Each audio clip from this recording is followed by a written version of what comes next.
I'm with Danny Awad, a pastor from the Presbyterian Church here in Bethlehem. Now, Danny, today we're talking about youth, and because you're doing a youth project in Sahour, what are you doing? Yeah. We have Barti Educational Center in Beit Sahour. It's a center for the young people in Beit Sahour, where we teach computers for them, and after school program and secretary and languages and many other subjects. Plus, we teach leadership program with the coordination with the Musalaha, which we're going to start it this coming mid of July. This coming mid of July. And these things are very important for the youth here in the community? Yes, it is very important, since in Bethlehem area we don't have much facilities or much places for young people to go and to enjoy their time, to spend their time together. Plus for their education. Many of them, they want to study more for their high school or university or the after school program. But we don't have the, much places for them. So they come to our center, and there we teach them all these courses with a special fees, not big high fees too. And is this bringing the youth together in a really, really special way? The leadership program that we're going to start in mid of July together with the youth with the mission and the Musalaha, yes, it will bring couples of young people. Almost we're going to have 18 young people from the community who will join us in that week, the whole week. And it will be very special because we're going to have different background, from the Christian community in Bethlehem area. Does Bethlehem need leadership? Bethlehem, in my experience, in my ministry here in the church and in the community and even in the Bible college, yes, Bethlehem, we are in very need of leadership, especially among the young people. So this is really investing in their future as well, is it? Yes, of course. We need to work very hard and to invest in the future of the young people to have leaders, especially from the young people here. Do you find that a lot of people who are developing and coming up as leaders in Bethlehem are just leaving the country altogether? That's what's broke my heart. Many young people, after they finish their college or the university or they are in a position of leadership, for lack of job, lack of work, lack of income, they leave this country. And that's make a great emptiness in the life of the community, even in the churches, in institutions and organizations. So do you feel that the best of the people who have the great education, they're the ones that are leaving, so it's leaving it poorer? Bethlehem is being left poorer in some ways. Yes, indeed. The key persons from the young people, they are the ones who are leaving Bethlehem, going abroad. Now, is there a real sense of hopelessness amongst the youth today? When they finish their school, when they finish the university and they don't have job, they don't have income, even though they are, they have the spirit of leadership and they want to do many things, but when they finish the university and there is no work for them, they start to lose the hope, the hopeless in their life. And that's great for them, the spirit or the thinking, we want to leave the country. What's the unemployment rate like at the moment? I think in Bethlehem area it's 45%, if I'm not being mistaken, or more or less.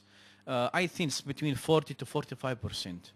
So even education doesn't always guarantee that they'll actually get a job? No. From the universities, from the colleges, from different institutions, every year we have a bunch of young people who are graduating, but many of them, they have no jobs. Do the youth feel that there is hope here, even amongst the difficulties that they face and the educational and everything? Do they feel that there's a sense of hope, or do they really feel a sense of hopelessness? See, for me as a pastor here, I would say we always preach the hope, the message of hope for the young people, for everyone in the community, that our hope is for Jesus, in Jesus Christ. But in the same time, with these young people who want to start their life, who want to start, their life or they open their house and finding nothing in this community. And the sad thing, even the other foundations and the other organizations in Bethlehem community are not concentrated more with the young people. They are not investing with the young people.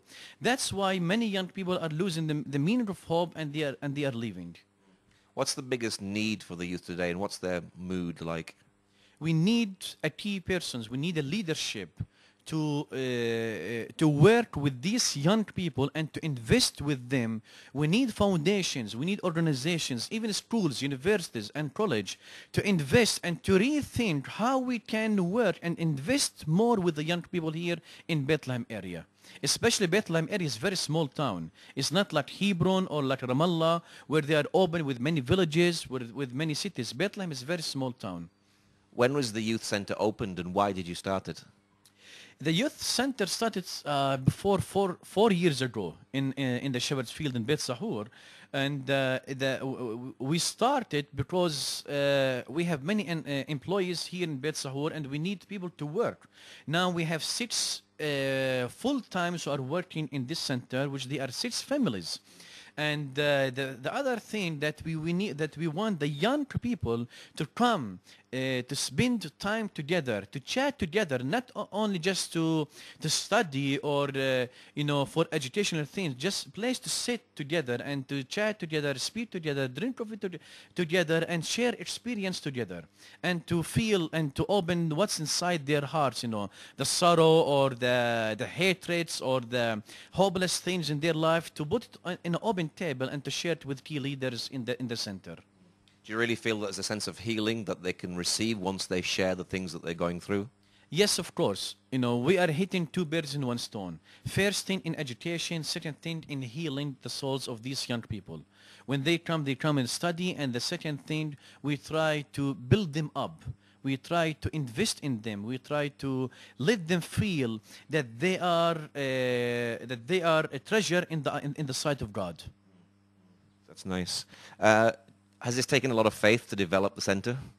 Yes, of course. Even when we purchased the building, we took in a step of faith. It cost us $200,000 in that time. We don't have that amount. We have only $4,000. But we thank God. We bought it since 2 years, and we paid installment every 6 months. And now we own this building for the church name. In the church name. How many computers have you got there? We have in the computer center, we have 11 computers, yeah. And we have other classroom. We can have 18 students in each classroom. Is technology here in the Bethlehem area, and particularly in the Palestinian area, up to the standard of places like the West? Well, in this time, yes, you can see even my children using the iPad and all these things.